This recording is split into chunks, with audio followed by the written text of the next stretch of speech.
Hello, COP. I'm Sister Evelyn Danipog, a Go Group member for 17 years now and also a choir member po ng Joyful North Choir. And I'm Jefferson Danipog po, Go Group leader and also member of JNC.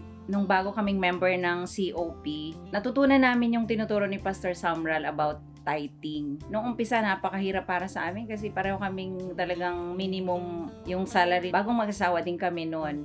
Nagre-rent lang kami ng kwarto, napakaliit na room. Pero nakita namin, nag-obey kami sa tithing. Unti-unti naming na-experience yung manifestation ng blessing ni Lord. Kasi before, we are not doing tithing. So, nung ginawa namin yung tithing, nakita namin yung result. And aside from tithing, every time na mayroon tayong opportunity sa COP, nagpa-participate po kami kasi excited kami. Nakikita kasi namin yung mga taga-COP na nag-testify sila. Tapos sabi namin sa sarili namin, gusto rin namin ng ganyan, Lord. And true enough, talagang na-experience namin yung blessing ni Lord progressively. So, nagkaroon kami ng business, parang first year or second year namin mag-asawa.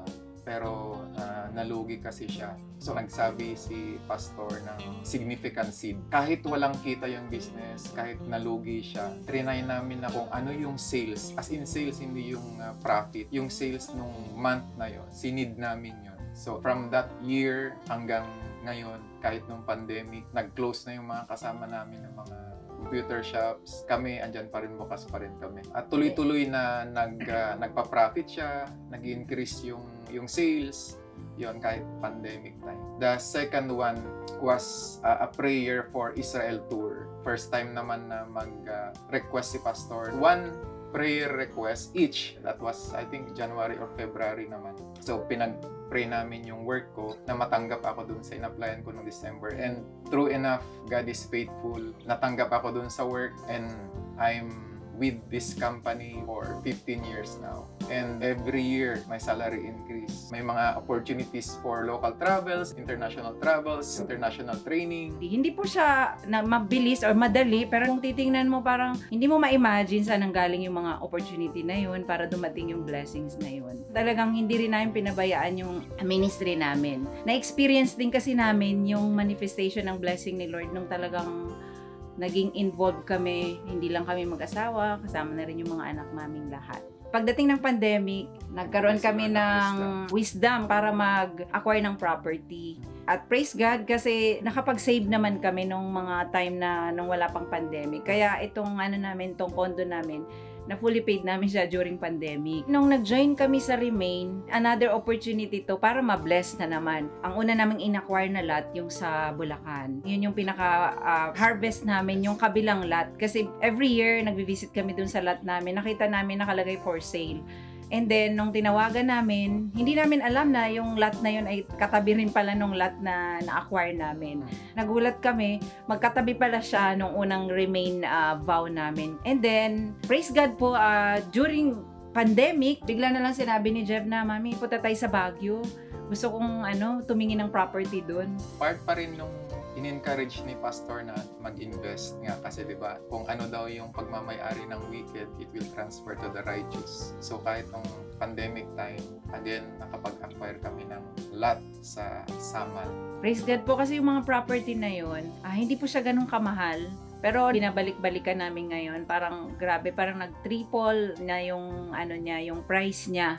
Parang gusto pa ngang bawiin namin ng may-ari kasi parang lugi na daw sila pagka pag nilakad yung mga papers. So, favor po talaga siya ni Lord. Amen. Binibigyan niya tayo ng wisdom at saka marami siyang binubuksang opportunity para mapunta sa atin yung blessing na yun. Actually, pati yung mga sasakyan namin, yung second-hand car namin before, and then the brand new car that He has given us. Pandemic din po yung binigay sa amin ni Lord. Talagang tama yung timing ni Lord kasi nung nandito na kami sa condo, meron na kaming sariling parking. So, yun, binigyan kami ni Lord ng bagong car. At talagang kung ano yung hiniling namin na car, yun din yung binigay ni Lord. So, from the time na maraming binigay sa amin ng Panginoon, medyo naging stable na yung work namin, naging stable yung business. So we were able to help other people, mga relatives namin, yung parents niya, parents ko, and even other people na kahit hindi namin minsan kilala, we were able to help sa blessings na binibigay ng Panginoon sa amin. Praise God po, talagang natapos namin yung mga Remain Vow namin. Even our children po, nag-join din po sila sa Remain Vow. And then, itong last po na Remain Vow, nag-join na naman po kami. And we're praying for itong retirement home namin. Yung dream house na we see in the future na even the family of our children, we will be able to gather, worship God. We've seen the goodness of God kahit sa mga maliliit na bagay. Katulad nga ng sinabi ni Evelyn kanina na yung mga na-acquire namin ng mga properties, pandemic. So isipin natin napakahirap, pero He who promises faithful, not just financially yung blessing na marireceive mo.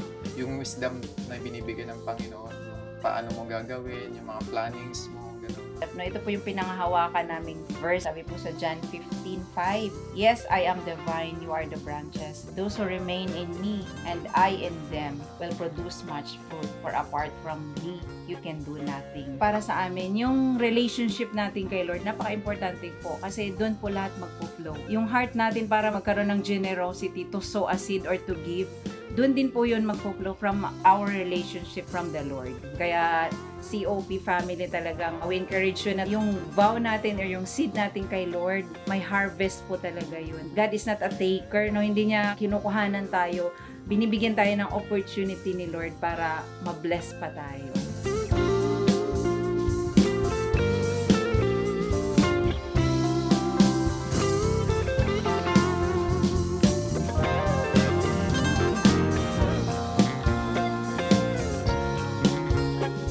If God did it for us, He will do it for you.